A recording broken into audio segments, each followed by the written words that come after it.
Hey guys, Ryan Wykes, your Toronto urban real estate consultant here to talk to you today about the question that I have been getting from so many of my clients, past, present, and future. And the number one question that they're all asking right now are, where are all the COVID discounts? How can I get a deal during this COVID pandemic? And why aren't things flying off the shelf? I want to get a discount that's 20, 30, 40% below what things were selling for pre-COVID. So I'm going to talk to you guys here today about A, is that even possible? B, what's really happening in the market? And C, how you can go about better finding a deal and digging a little deeper to find someone that is willing to negotiate and where there may be an opportunity to get a deal in this market. Okay, so first thing we got to discuss is what's actually going on out there. The media is throwing a lot of stuff at us. You know, the market is down 10%. Average price, we all know how I feel about average price. Average price is nothing. It does not mean that if a place was selling for $1 million pre-COVID, just because the average price is down 10%, doesn't mean that home is now worth $900,000. Average price is just the average price of all the homes selling in the market, but that's not comparing apples to apples. So we have to throw average price out with the bathwater, okay? You have to dig deeper and look at what's actually selling. So if you look at what's actually going on out there, yes, the number of transactions is down big time. We all know this, and this is no surprise. However, the number of new listings year over year is also down almost as much. Okay, so we're seeing the average transaction for April year over year down 67%. That's drastic, I know. But the average new listings, or the new number of listings, is also down 64% year over year. So there is some extra supply. We've got about a 3% gap there. But that's comparing to the year previous. And if you remember last spring and you were out there trying to buy a home, you were ending up in multiple offers, paying 5, 10, 15, 20, 25, 30% over the asking price. Okay?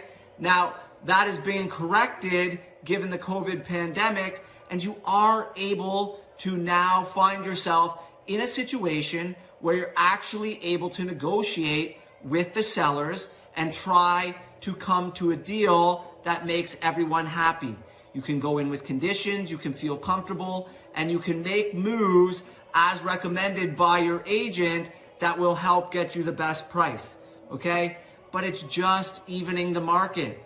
We're still not even in a buyer's market at this point. In certain pockets, we're still in a seller's market. At certain price points, for certain types of homes, in certain areas in the city, we are still in a seller's market. In other areas, we're in more of an even market, which is where you'll see some negotiation back and forth. There are some opportunities out there, but they are few and far between still at this point. And we'll talk a little bit later about how you find those opportunities, okay? So the second major factor here is sellers aren't going to advertise the fact that they are willing to give a deal. It's like playing poker. No one's going to go into a hand and before shoving all in, show you their cards pre-flop, okay? No seller is showing their hand as soon as they go to market to tell you they're desperate. They're still going to posture that they're confident in the market. And we're seeing that. We're seeing list prices actually quite often be higher than they were pre-COVID. And the reason is because they know that they're not going to set up for multiple offers, and it's not likely they're going to get multiple offers. So they're listing at more of an aggressive price, a higher price, to leave room to negotiate.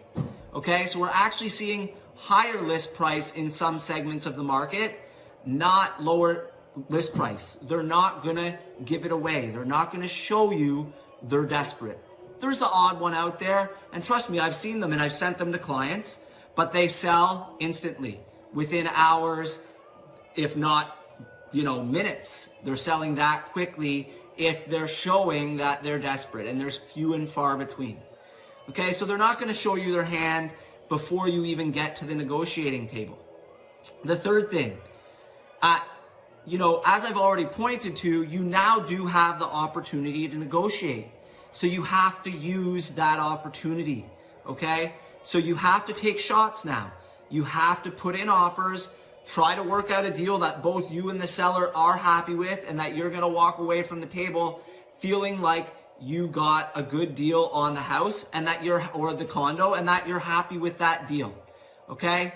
Now, remember, there's not that many sellers out there that are desperate yet, okay? And there's a few reasons for this.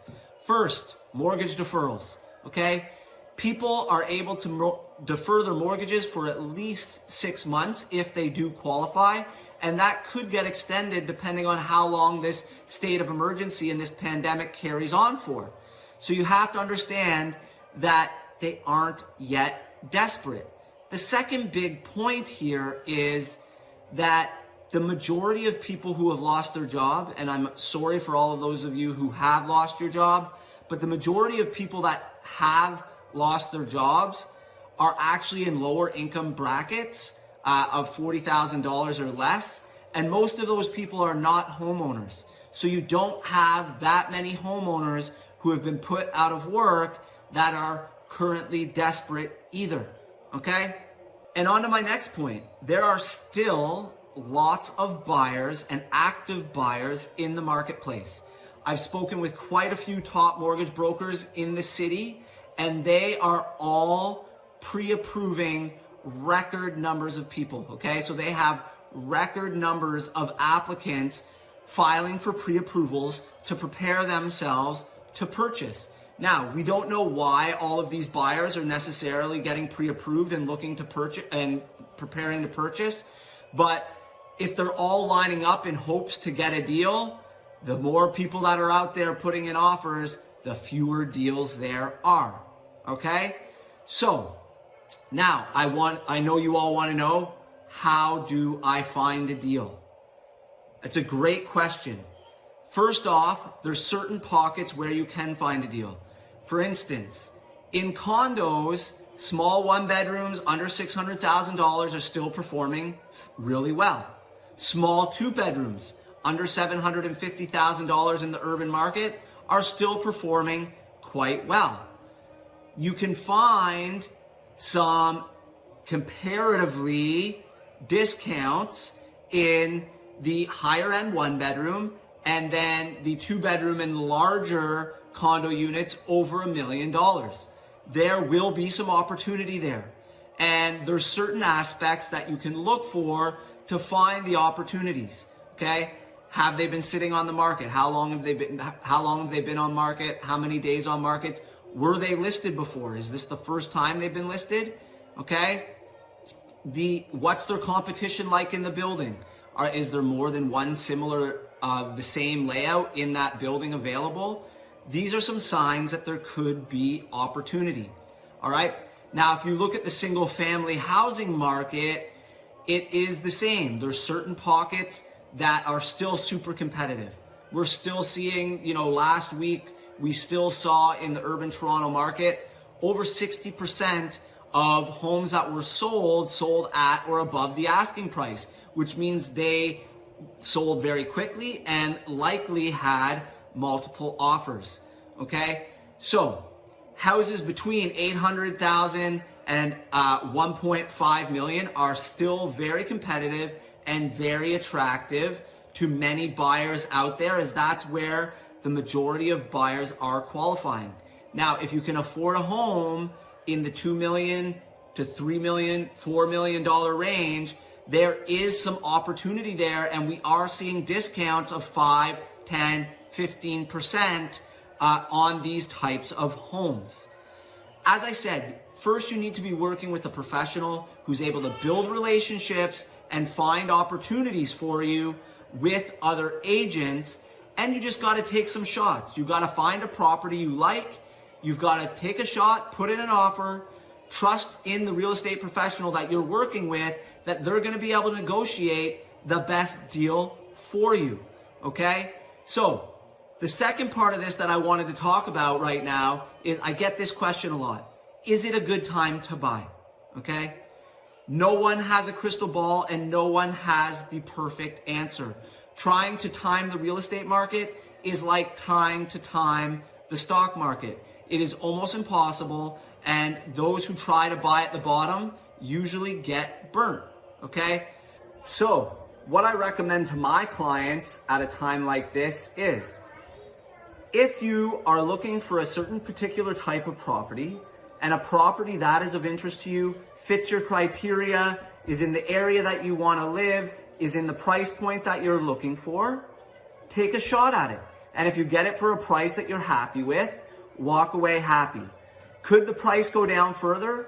Yes. Could it go up? Could it bounce back up quickly? 100%. And think about it this way. If it does go down, you haven't lost any money. Let me repeat that again. If it goes down, you have not lost any money. You do not lose money in real estate until you sell that piece of real estate. So if my clients are planning to live in that property or hold that property for 3, 4, 5 plus years, I'm fairly confident that the Toronto real estate market will bounce back, as it has time and time again, before they have to sell. So yes, you may buy a property today for $1 million, and 2 months from now, you may find out that it's only worth $900,000. But guess what? You haven't lost any money unless you have to sell that property. And you may say to yourself, well, but if I waited 2 months, I could have bought the property for $900,000. Wrong. If it is a unique property, if it sells today, you don't know when it will come on the market again, right? If you've been waiting for a particular neighborhood, for a particular type of house, for a particular type of condo or loft, and it comes on the market and it is unique, take a shot, because you don't know when it's going to come to market again. And by the time it does, 6 months from now, we don't know where the market will be, okay? There's lots of things that could happen out there. We could see things go down more, 100%. But we could also see a sharp rebound as the economy bounces back here in the Toronto market, as we've seen quick recoveries in Toronto real estate before. So if you see a property you like, take a shot. Try to get it for a price that you like. Work with a professional and a consultant that's going to be able to negotiate and get you the best possible deal. All right, guys, hopefully this video was able to answer some of your questions about finding deals during this COVID pandemic in the urban Toronto real estate market, as well whether or not it is a good time for you to buy. If you do have any questions for me, feel free to reach out via social media, or you can reach me at 647-627-6594 at your convenience. Be sure to follow me on Instagram at RyanWykes_URE, on Facebook at Ryan Wykes Realty, and you can find me on LinkedIn under Ryan Wykes. Thanks for watching, and I'll see you all again soon. Cheers. Stay safe.